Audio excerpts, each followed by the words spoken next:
전 세계가 경악했습니다. 미국 최대 투자회사 서밋 글로벌 파트너스 임직원 7,000명. 그들은 한국을 무시했습니다. K-팝이나 보는 나라에서 무슨 금융 포럼이냐고 비웃었죠. 하지만 단 6일 만에 모든 것이 뒤집혔습니다. 인천공항에 도착한 순간부터 입을 다물 수 없었습니다. 떠나는 날엔 게이트 앞에서 발걸음이 떨어지지 않았죠. 비행기를 놓친 사람이 속출했습니다. 그들의 후기가 SNS를 강타하자 항공사 예약 시스템이 다운됐습니다. 4개월치 항공권이 단 이틀 만에 매진됐죠. CNN과 MBC가 긴급 특집을 편성했습니다. 18년 경력의 차가운 투자 분석가 제시카 톰슨. 그녀는 오직 숫자만 믿는 여자였습니다. 한국 개최를 공개적으로 반대했죠. 7,000명 전원이 조롱했습니다. 그런데 6일 후 그 냉정한 여자가 눈물을 흘리며 말했습니다. 내 인생 18년이 틀렸습니다. 회사의 아시아 본부를 서울로 이전하자고 제안했죠. 도대체 한국에서 무슨 일이 있었던 걸까요? 7,000명을 무릎 꿇린 대한민국의 진짜 모습. 궁금하시다면 지금 바로 구독 버튼과 좋아요, 알림 설정까지 눌러주세요. 다음 감동 스토리를 가장 먼저 받아보실 수 있습니다. 지금 시작합니다. 저는 제시카 톰슨입니다. 뉴욕 맨해튼 한복판, 서밋 글로벌 파트너스 본사에서 18년간 수석 투자 분석가로 일해왔습니다. 제 책상 위에는 늘 차트와 데이터가 가득했죠. 성장률, 리스크 지표, 시장 변동성. 저는 이 숫자들만 신뢰했습니다. 감정은 투자에서 가장 위험한 적이니까요. 그날도 마찬가지였습니다. 저는 올해 열릴 글로벌 금융투자 서밋의 개최지 선정 최종 보고서를 검토하고 있었죠. 화면에는 명확한 결론이 떠 있었습니다. 싱가포르 또는 취리히, 금융인프라 완벽, 정치적 안정성 최상급, 비즈니스 환경 세계 최고 수준. 완벽한 선택이었습니다. 보고서를 들고 회의실로 향했습니다. 그런데 이상한 분위기였죠. 전 세계 지사 임직원 7,000여 명이 화상회의로 접속해 있었습니다. 이렇게 대규모 발표는 처음이었어요. CEO가 단상에 올랐습니다. 저는 제 보고서가 채택될 거라 확신했죠. 올해 서밋 개최지는 대한민국 서울로 결정되었습니다. 순간 당당히 얼어붙었습니다. 7,000명이 동시에 숨을 멈춘 것 같았죠. 그리고 곧 웅성거림이 시작됐습니다. 제 옆 동료가 작게 중얼거렸어요. 서울, K-팝 나라 말하는 거야? 화상회의 화면 속 얼굴들이 보였습니다. 당혹감, 실망감, 그리고 냉소. 제 표정도 다르지 않았을 겁니다. 실시간 채팅창이 폭주하기 시작했죠. 7,000명의 금융 전문가를 관광이나 시키려는 건가요? 금융 서밋을 엔터테인먼트 국가에서 연다니 농담입니까? 저는 손에 쥔 보고서를 내려다봤습니다. 제 분석은 틀리지 않았어요. 싱가포르와 취리히가 모든 면에서 압도적이었죠. 그런데 왜 서울이냐고요? 이해할 수 없었습니다. 저는 손을 들었습니다. CEO님, 질문 하나 드려도 될까요? CEO가 고개를 끄덕였죠.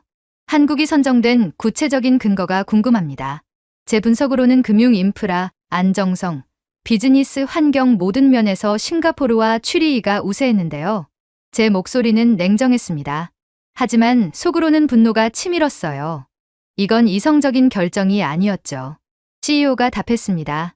제시카, 때로는 숫자 너머를 봐야 할 때도 있습니다. 그 말이 더 화나게 만들었죠. 숫자 너머라니요? 투자는 숫자로 말해야 하는 겁니다.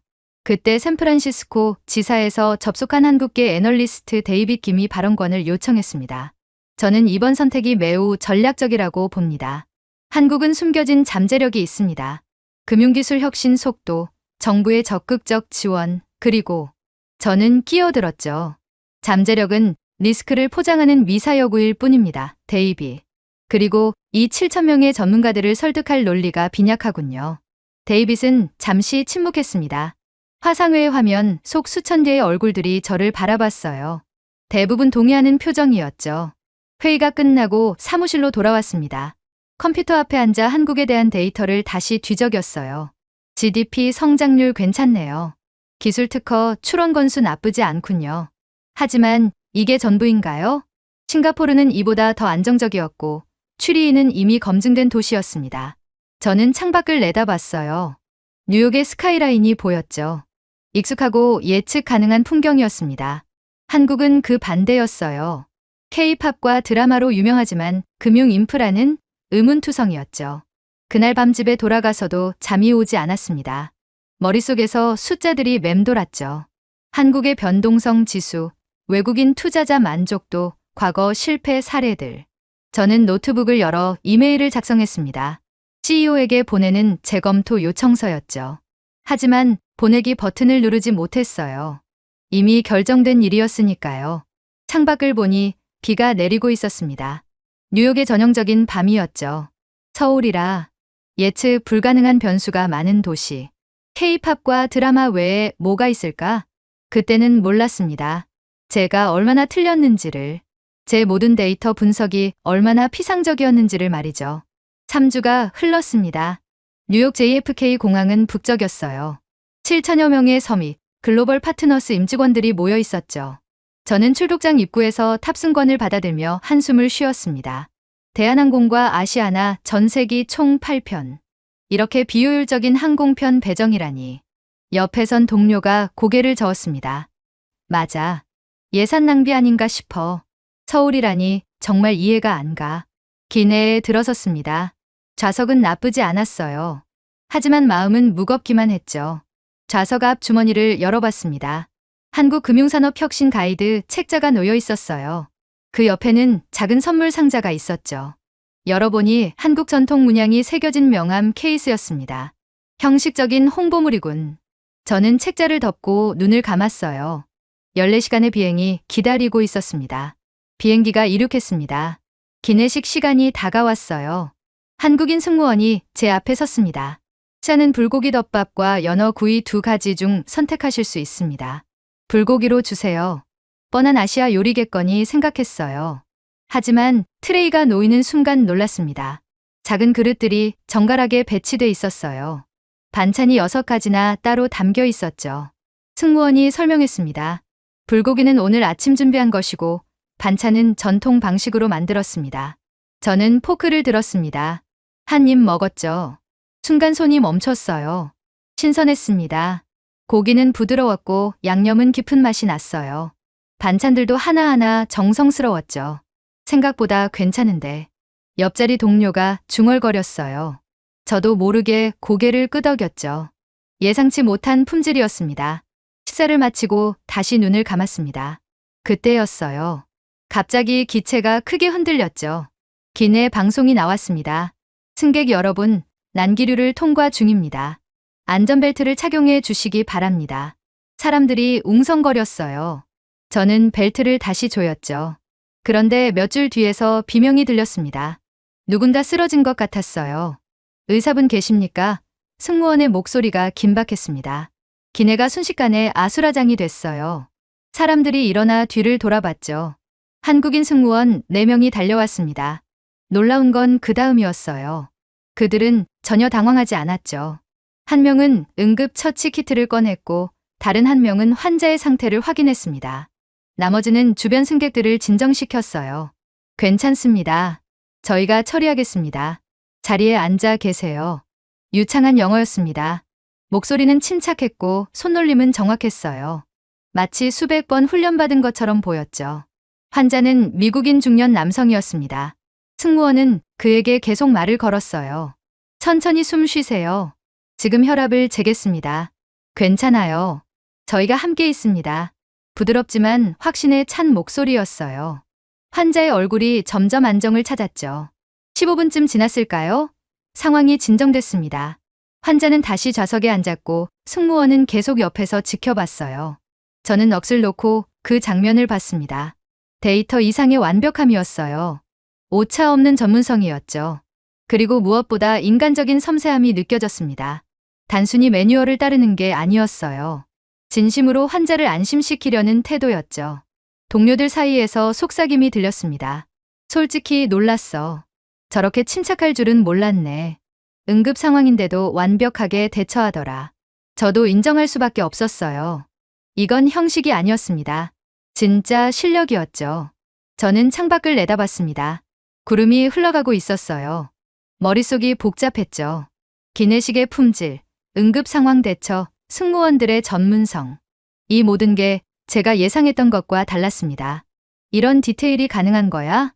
혼잣말이 나왔어요. 저는 18년간 데이터로 세상을 봤습니다. 숫자가 전부였죠. 하지만 지금 제 눈앞에서 벌어진 일들은 숫자로 설명할 수 없었어요. 완벽주의, 섬세함, 그리고 진심. 이런 것들이 한국에 있었다니요. 비행기는 계속 날아갔습니다. 저는 다시 좌석 앞 책자를 꺼냈어요.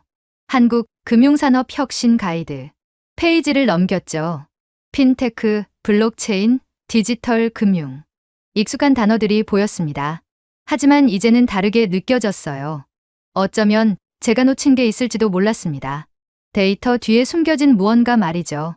14시간이 지났습니다. 기내 방송이 나왔어요. 곧 인천국제공항에 착륙하겠습니다. 창밖을 내다봤죠. 바다 위로 거대한 구조물이 보였습니다. 공항이었어요. 상상했던 것보다 훨씬 컸죠. 비행기가 활주로에 닿았습니다. 저는 가방을 챙기며 한숨을 쉬었어요. 이제 시작이었죠. 입국장으로 들어섰습니다. 그 순간 입이 벌어졌어요. 천장이 어마어마하게 높았죠. 유리로 된 벽면을 통해 자연광이 쏟아져 들어왔습니다. 미래적인 디자인이었어요. 뉴욕 JFK 공항과는 차원이 달랐죠. 이게 공항이야? 미술관이야? 옆에서 동료가 중얼거렸습니다. 저도 고개를 끄덕였어요. 인정할 수밖에 없었죠. 출입국 심사대로 향했습니다. 길을 잃을까봐 걱정했는데 바닥에 LED 안내선이 깔려 있었어요. 따라가기만 하면 됐죠. 그런데 더 놀라운 건 로봇이었습니다. 안내 로봇이 통로를 돌아다니며 승객들에게 길을 알려줬어요. 인천공항 안내 로봇입니다. 도움이 필요하신가요? 유창한 영어였습니다. 한 승객이 질문했죠. 출입국 심사대가 어디죠? 로봇이 즉시 답했어요. 저를 따라오시면 안내해 드리겠습니다. 그리고 실제로 그 승객을 데리고 갔죠. 저는 놀라서 멍하니 서 있었습니다. 이 정도 기술력이라니요. 출입국 심사는 더 충격적이었어요. 자동 심사 시스템이었죠. 여권을 스캔하고 얼굴 인식을 하면 끝이었습니다. 7,000명이 넘는 인원이 빠르게 통과했어요. 줄이 거의 없었죠. 싱가포르에서도 이 정도는 아니었습니다. 수화물을 찾으러 갔습니다. 컨베이어 벨트 위에는 이미 짐들이 나와 있었어요. 기다릴 필요가 없었죠. 효율적이었습니다.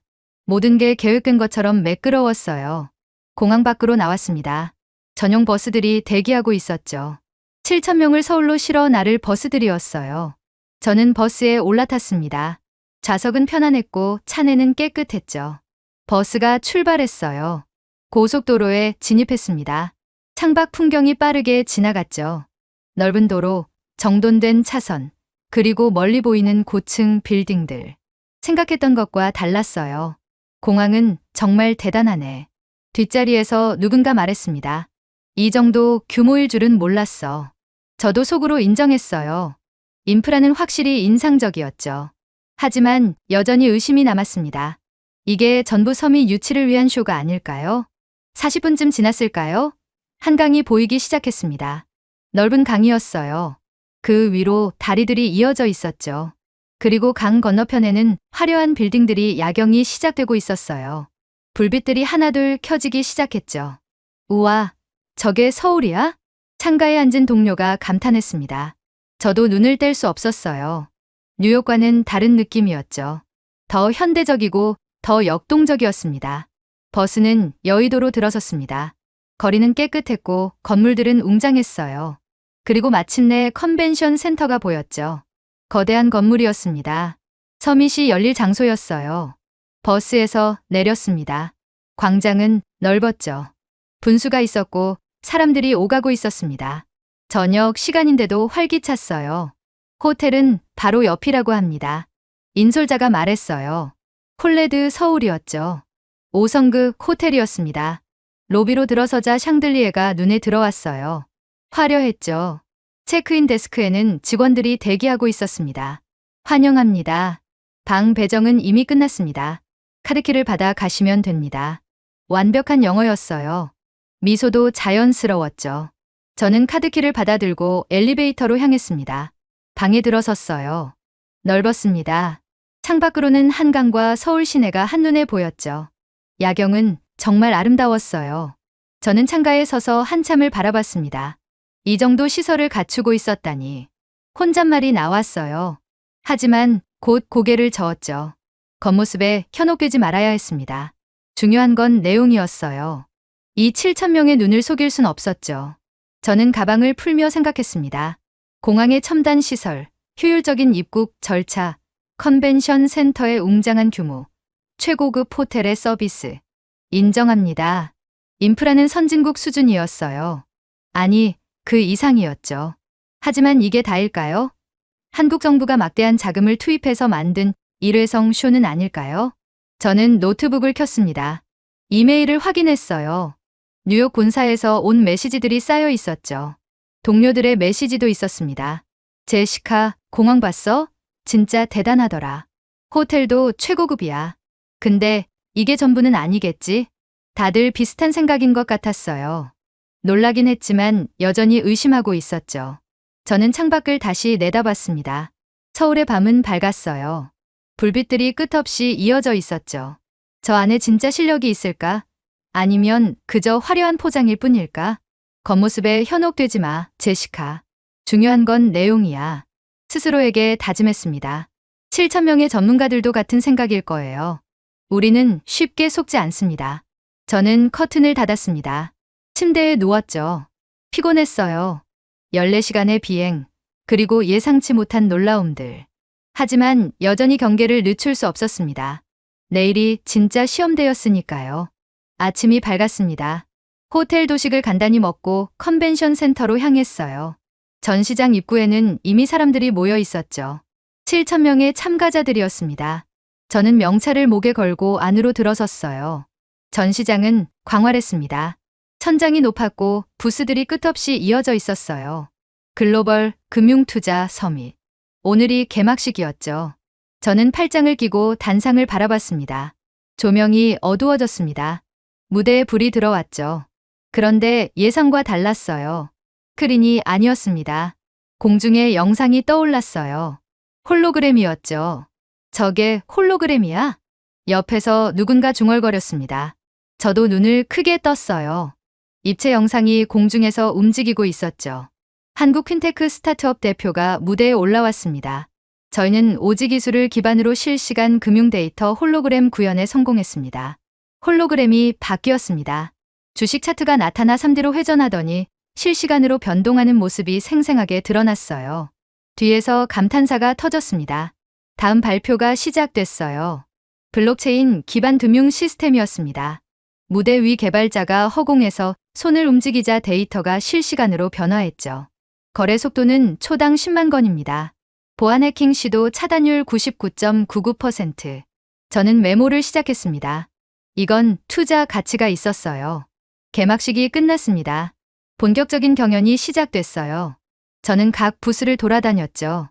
한 부스에 멈춰 섰어요. AI 기반 투자 알고리즘이었죠. 젊은 남성 창업자가 태블릿을 조작했습니다. 저희 시스템은 실시간으로 전 세계 금융시장을 분석하고 최적 포트폴리오를 제안합니다. 오차율은 0.3% 이하예요. 어떤 기관들이 사용하고 있나요? 제가 물었습니다. 국내 3대 증권사와 싱가포르 헤지펀드 두 곳이 도입했습니다. 지난해 운용 자산은 2조 원을 넘었어요. 저는 명함을 받았습니다. 이건 진짜였어요. 허풍이 아니었죠. 다음 부스는 디지털 화폐 결제 시스템이었어요. 연구원이 데모를 보여줬습니다. 기존 카드 결제보다 수수료가 80% 낮습니다. 해외 송금도 실시간이고요. 상용화는 언제쯤 가능한가요? 이미 상용화됐습니다. 국내 편의점 4만 개 매장에서 사용 가능해요. 오후가 됐습니다. 특별 세션이 시작됐어요. K-팝 아티스트가 무대에 올랐습니다. 음악이 시작됐죠. 그런데 공연이 특이했어요. 뒤 스크린에 실시간으로 AI가 분석한 관객 반응 데이터가 나타났습니다. 심박수, 감정 상태, 몰입도가 그래프로 표시됐죠. 저건 실시간 빅데이터 분석이야. AI가 관객 반응을 즉시 수치화하는 거야. 공연이 끝나자 7,000명이 일제히 박수를 쳤습니다. K-팝이 이렇게 진화하는구나. 동료가 중얼거렸습니다. 엔터테인먼트가 아니라 기술과 결합된 고부가 가치 콘텐츠였죠. 저녁이 됐습니다. 한 부스에서 여성 대표가 여전히 작업하고 있었어요. 아직도 일하시네요? 네. 내일 최종 발표가 있어서요. 데이터를 좀 더 정교하게 다듬고 싶어서요. 그녀의 눈에는 열정이 가득했습니다. 저는 그 모습을 한참 바라봤습니다. 이들의 열정은 데이터로 계량할 수 없군. 호텔로 돌아오는 길, 데이빗 김이 옆으로 다가왔습니다. 어떠셨어요, 제시카? 예상보다 훨씬 인상적이었어요. 솔직하게 답했습니다. 말했잖아요. 한국은 잠재력이 아니라 현실이라고요. 전시장 곳곳에서 들려온 목소리가 기억났습니다. 우리가 한국을 너무 얕봤어. 7,000명의 참가자들이 느낀 거였죠. 저도 마찬가지였습니다. 제 편견에 균열이 생기고 있었어요. 셋째 날 오후였습니다. 특별 강연이 있었어요. 한국 금융의 뿌리 신용과 신뢰의 역사. 저는 시큰둥했습니다. 또 홍보성 강연이겠거니 생각했어요. 강연장으로 향했습니다. 7,000명의 참가자들이 자리를 채우고 있었죠. 조명이 어두워지고 서울대 경제학과 교수가 무대에 올랐습니다. 오늘은 한국의 금융 시스템이 어떻게 발전했는지 이야기하려 합니다. 크린의 오래된 장부가 떴어요. 조선시대 상인들의 거래 기록이었습니다. 이 장부는 400년 전에 만들어졌습니다. 하지만 지금 봐도 완벽하죠. 거래 내역, 날짜, 금액, 증인까지 모두 기록돼 있어요. 화학대 화면이 나타났어요. 한자로 빼곡하게 적힌 숫자들이 정확했습니다. 이 기록들은 하나하나 손으로 작성됐습니다. 하지만 오류가 거의 없어요. 당시 상인들의 신용 시스템은 세계 최고 수준이었습니다. 저는 몸을 앞으로 기울였습니다. 400년 전에요. 조선의 상인들은 신용을 생명처럼 여겼습니다. 한 번 약속을 어기면 평생 거래가 끊겼죠. 그래서 기록을 철저히 했어요. 다음은 은행의 역사였어요. 일제강점기 시절 사진이 나타났습니다. 1910년대 한국인들은 일본 은행을 믿지 않았습니다. 그래서 비밀리에 자체 금융조합을 만들었어요. 철저한 신용평가와 상호 보증 시스템이었죠. 크린이 바뀌었습니다. 1960년대 한국은행 사진이 나타났죠. 전쟁의 폐허 속에서도 한국은 금융 시스템을 재건했습니다. 데이터를 수기로 기록했고 모든 거래를 문서화했어요. 투명성과 정확성이 최우선이었죠. 저는 깜짝 놀랐습니다. 데이터 기반 금융 시스템이었어요. 수십 년 전부터 말이죠. 1980년대 한국은 전산화를 시작했습니다. 다른 나라들보다 빨랐어요. 왜일까요? 이미 정확한 기록 문화가 있었기 때문입니다. 다음은 외환위기 이야기였습니다.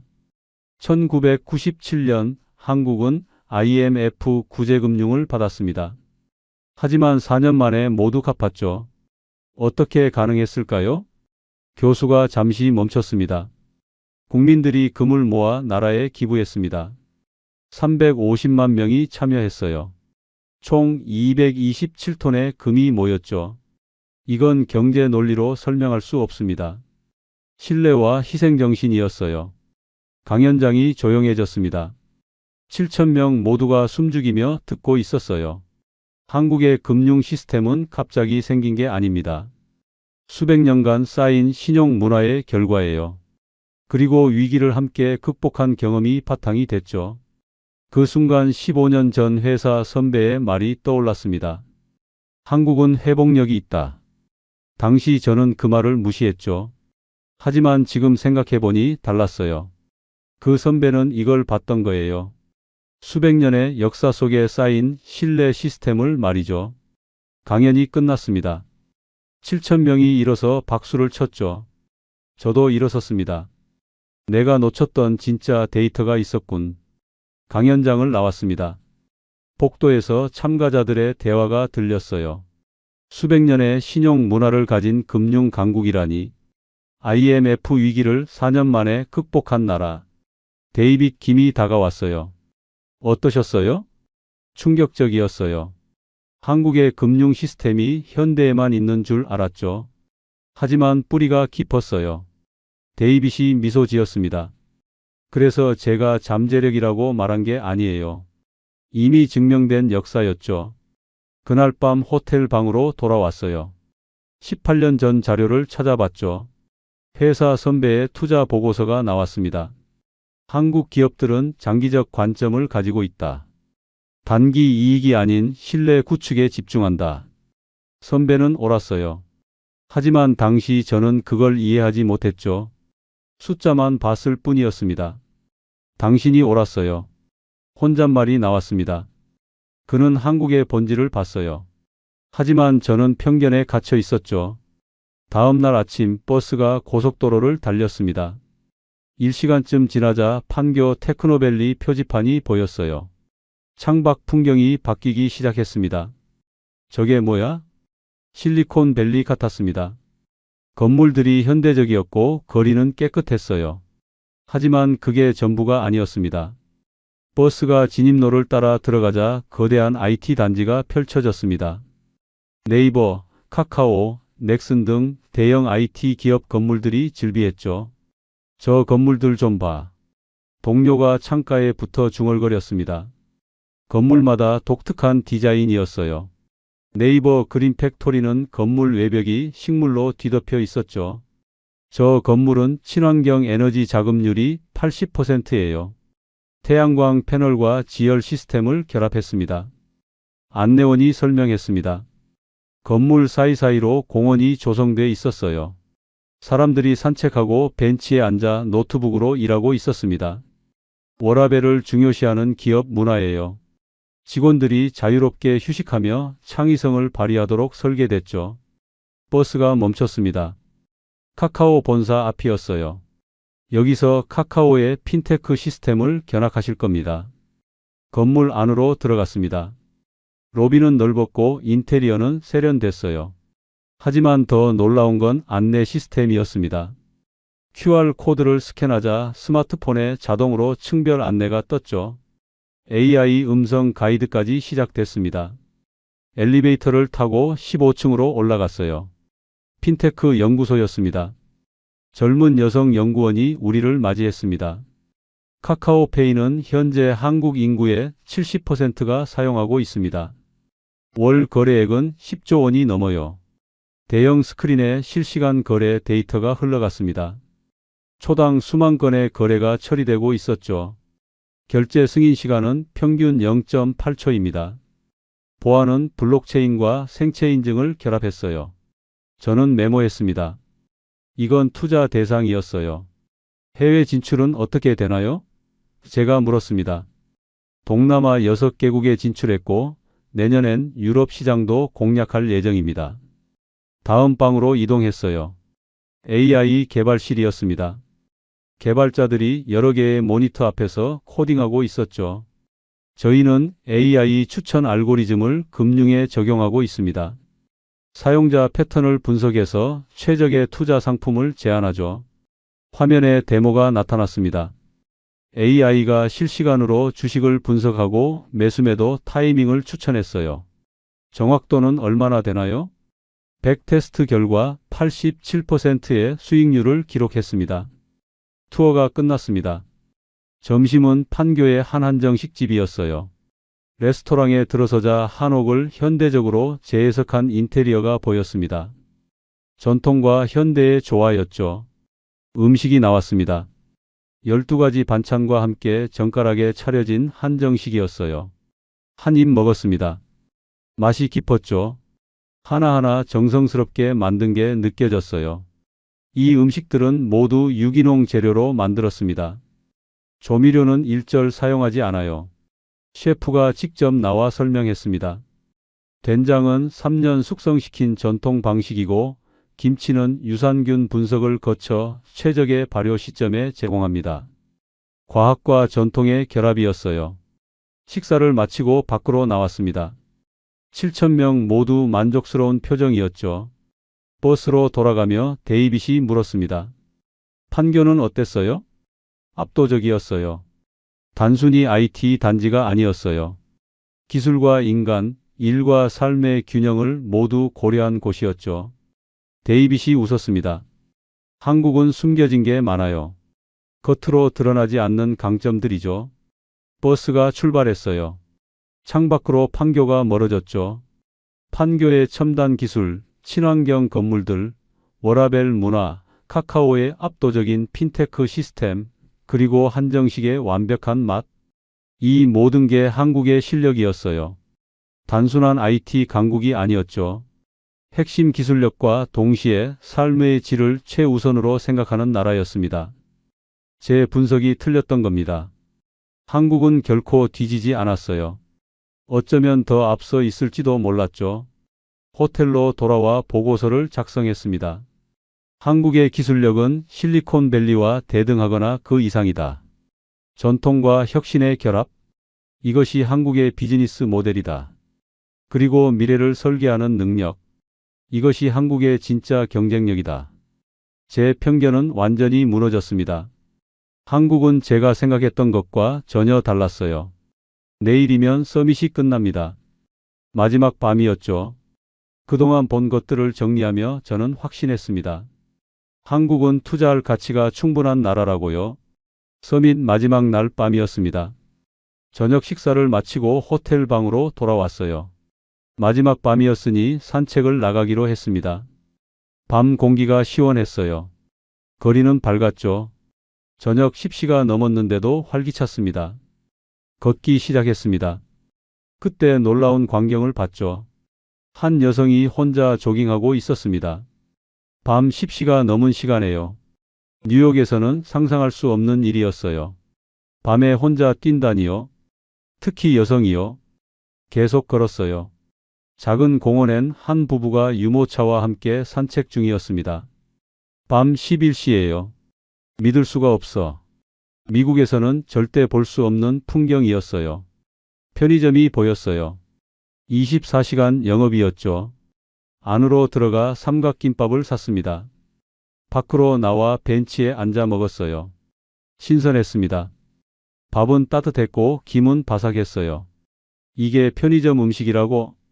지나가는 사람들이 보였습니다. 학생들, 직장인들, 노부부까지 모두 자유롭게 걷고 있었어요. 두려움 없이 말이죠. 그때 깨달았습니다. 제가 알던 자유는 제한적이었어요. 뉴욕에서는 밤에 혼자 다니는 게 위험했죠. 특정 구역은 피해야 했습니다. 하지만 여기는 달랐습니다. 진짜 자유가 있었어요. 시간에 구애받지 않고 걸을 수 있는 자유. 위험을 걱정하지 않아도 되는 자유. 내가 알던 자유는 통제된 자유였구나. 서구 사회의 고정관념이 무너지는 순간이었습니다. 데이빗이 걸어오고 있었습니다. 밤 산책 어때요? 충격적이에요. 이렇게 안전할 줄 몰랐죠. 데이빗이 설명했습니다. 한국은 범죄율이 세계 최저 수준이에요. CCTV도 많고 경찰 대응도 빠르죠. 사람들이 밤 문화를 즐길 수 있는 이유예요. 진정한 자유는 이곳에 있었어.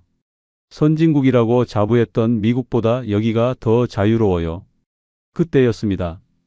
앞에서 한 외국인 남성이 지도를 들고 헤매고 있었어요. 길을 잃은 것 같았죠. 한 한국인 남성이 다가갔습니다. 60대쯤 되어 보였어요. 영어로 물었습니다. 도움이 필요하세요? 외국인이 호텔 이름을 보여줬죠. 그 남성은 고개를 끄덕이더니 따라오세요 라고 말했습니다. 저와 데이빗은 뒤따라갔어요. 그 남성은 외국인을 데리고 20분을 걸었습니다. 직접 호텔 앞까지 데려다 줬죠. 외국인이 감사하다고 연신 인사했습니다. 그 남성은 웃으며 손을 흔들고 돌아갔어요. 방금 뭘 본 거야? 저는 멍하니 서 있었습니다. 언어도 안 통하는 외국인을 위해 20분을 걸어준 거예요. 아무런 대가 없이 말이죠. 이게 한국이에요. 데이빗이 말했습니다. 정문화라고 해요. 낯선 사람도 도와주는 거죠. 호텔로 돌아가며 생각했습니다. 지난 며칠간 본 것들이 주마등처럼 스쳤어요.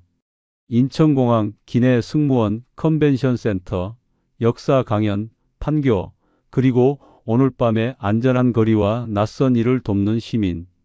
모든 게 제 예상을 뛰어넘었습니다.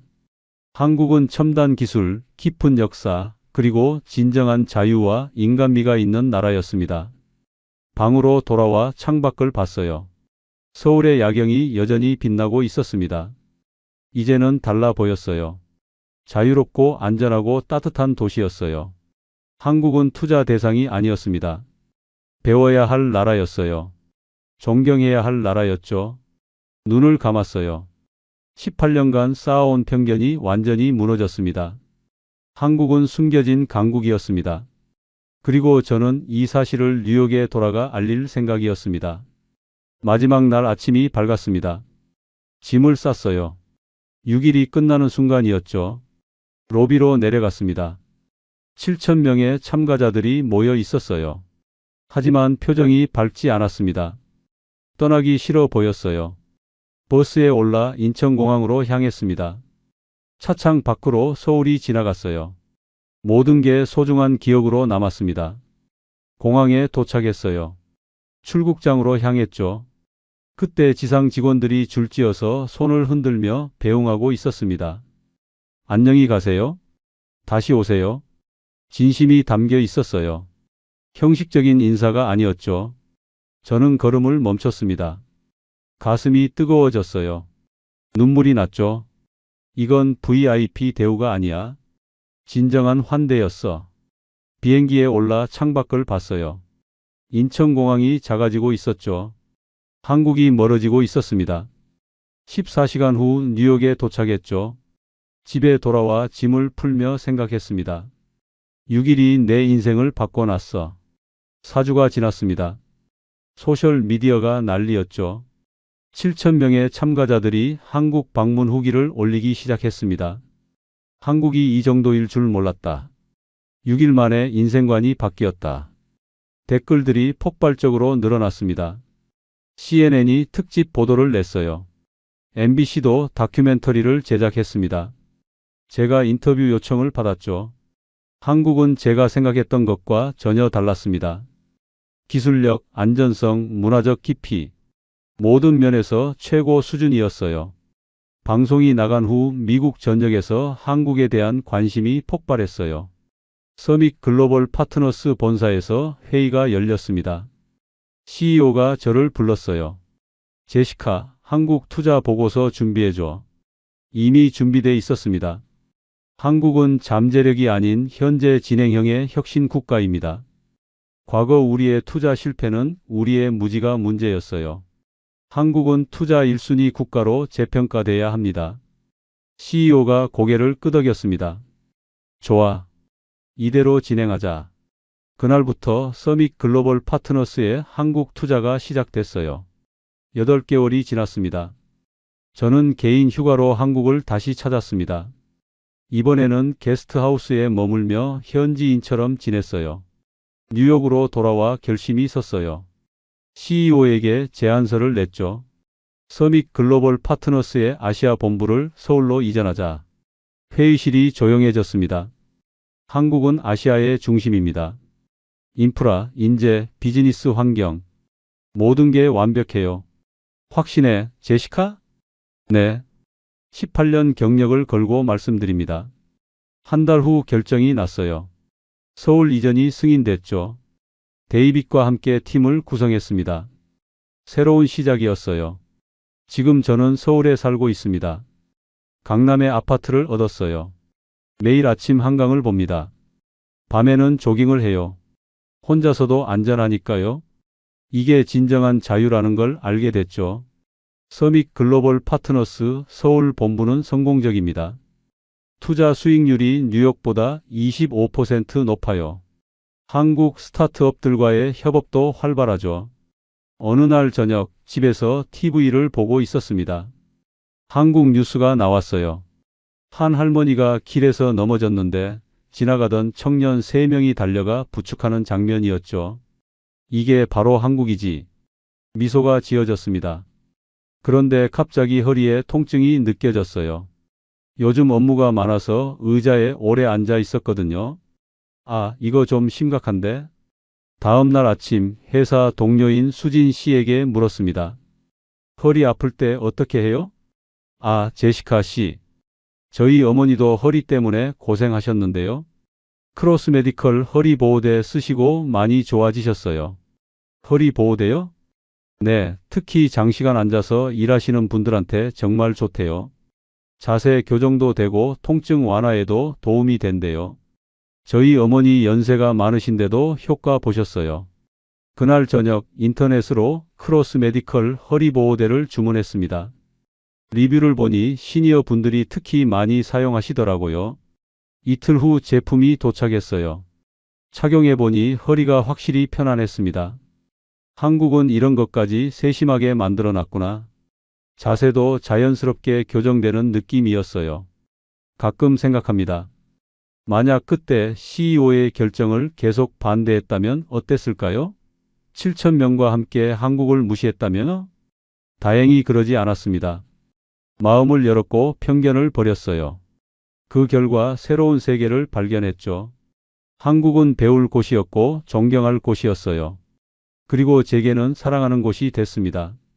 어제는 특별한 일이 있었습니다. 지갑을 잃어버렸거든요. 명동에서 쇼핑하다가 어디선가 떨어뜨린 것 같았어요. 아, 이런. 카드도 들어있고 현금도 30만 원이나 있었죠. 포기하고 있었는데 저녁에 전화가 왔습니다. 여보세요, 제시카 씨 맞으시죠? 지갑을 주웠는데요. 한 대학생이었습니다. 지갑 안에 명함을 보고 연락했다고 했어요. 정말요? 감사합니다. 명동역 3번 출구에서 만날까요? 30분 후 그 학생을 만났습니다. 지갑을 받아보니 카드도 현금도 그대로였어요. 정말 감사합니다. 사례를 하고 싶은데. 아니에요. 당연한 거죠. 저도 외국에서 지갑 잃어버렸을 때 돌려받은 적 있어서요. 학생은 웃으며 손을 흔들고 갔습니다. 저는 한참을 그 자리에 서 있었어요. 눈물이 날 것 같았죠. 이런 나라가 어디 있어. 뉴욕에서는 상상도 할 수 없는 일이었습니다. 지난주에는 회사 후배가 갑자기 쓰러졌습니다. 회의 중이었는데 갑자기 안색이 하얘지더니 의식을 잃었어요. 119 불러요. 5분도 안 돼서 구급차가 도착했습니다. 구급대원들의 움직임은 신속했고 정확했어요. 혈압 90에 60입니다. 저혈당 쇼크 같습니다. 즉시 응급처치를 했습니다. 병원까지 이송하는 동안 계속 상태를 체크했죠. 저도 따라갔습니다. 응급실에 도착하자마자 의료진이 대기하고 있었어요. 구급대원이 환자 상태를 보고하자 즉시 치료가 시작됐죠. 30분 만에 후배가 의식을 되찾았습니다. 다행이다. 의사가 설명해 줬어요. 골든타임 내에 도착해서 큰 문제 없이 처리됐습니다. 밖으로 나오며 생각했습니다. 이 시스템, 이 신속함, 이 전문성. 한국의 의료 시스템은 정말 대단했어요. 오늘은 주말입니다. 한강공원에 나왔어요. 자전거를 타는 사람들, 피크닉을 즐기는 가족들, 치킨과 맥주를 먹는 커플들. 모두가 자유롭게 즐기고 있었죠. 저도 돗자리를 펴고 앉았습니다. 한강을 바라보며 샌드위치를 먹었어요. 18년간 내가 본 게 뭐였을까? 숫자만 봤습니다. 데이터만 믿었죠. 하지만 진짜 중요한 건 숫자 너머에 있었어요. 사람들의 마음, 문화의 깊이, 시스템의 완성도, 그리고 진심. 이런 것들이 한국을 만들었습니다. 저는 이제 압니다. 진짜 선진국은 숫자가 아니라 사람이 만든다는 걸요. 휴대폰이 울렸습니다. 데이빗이었어요. 제시카, 다음 주에 새로운 스타트업 미팅 있어요. 정말 혁신적인 기술이래요. 좋아요. 기대되네요. 전화를 끊고 다시 한강을 바라봤습니다. 햇살이 물 위로 반짝이고 있었어요. 이곳이 내 집이야. 바람이 불어왔습니다. 따뜻했어요. 18년간 데이터만 믿었던 투자 분석가 제시카 톰슨. 지금은 숫자 너머의 가치를 압니다. 정성, 열정, 장인정신, 그리고 진심. 이런 것들이 진짜 데이터라는 걸요. 한국이 가르쳐 줬어요. 진짜 선진국은 숫자가 아니라 사람이 만든다는 걸요. 그리고 저는 이제 그 일부가 됐습니다. 저녁이 되자 한강이 불빛이 하나씩 켜지기 시작했습니다. 다리의 조명이 화려하게 빛났어요. 사람들은 여전히 공원을 즐기고 있었죠. 밤이 되어도 안전하니까요. 저도 천천히 걸으며 집으로 향했습니다. 내일은 또 어떤 놀라운 일이 있을까? 한국에서의 하루하루가 새로운 발견이었습니다. 그리고 저는 이 모든 순간들이 감사했습니다. 여러분, 오늘 이야기는 여기까지입니다. 제시카처럼 편견을 버리고 새로운 세계를 발견하는 경험, 여러분도 하고 계신가요? 이런 감동적인 이야기를 더 듣고 싶으시다면 구독 버튼과 좋아요, 그리고 알림 설정까지 꼭 눌러주세요. 다음 이야기를 가장 먼저 받아보실 수 있습니다. 그리고 오늘 영상에 나온 크로스 메디컬 1등급 허리 보호대가 궁금하신 분들은 설명란을 확인해 주세요. 특히 장시간 앉아서 일하시는 분들, 허리 건강이 걱정되시는 시니어 분들께 도움이 될 겁니다. 여러분의 구독과 좋아요가 더 좋은 콘텐츠를 만드는 큰 힘이 됩니다. 다음 영상에서 또 만나요. 감사합니다.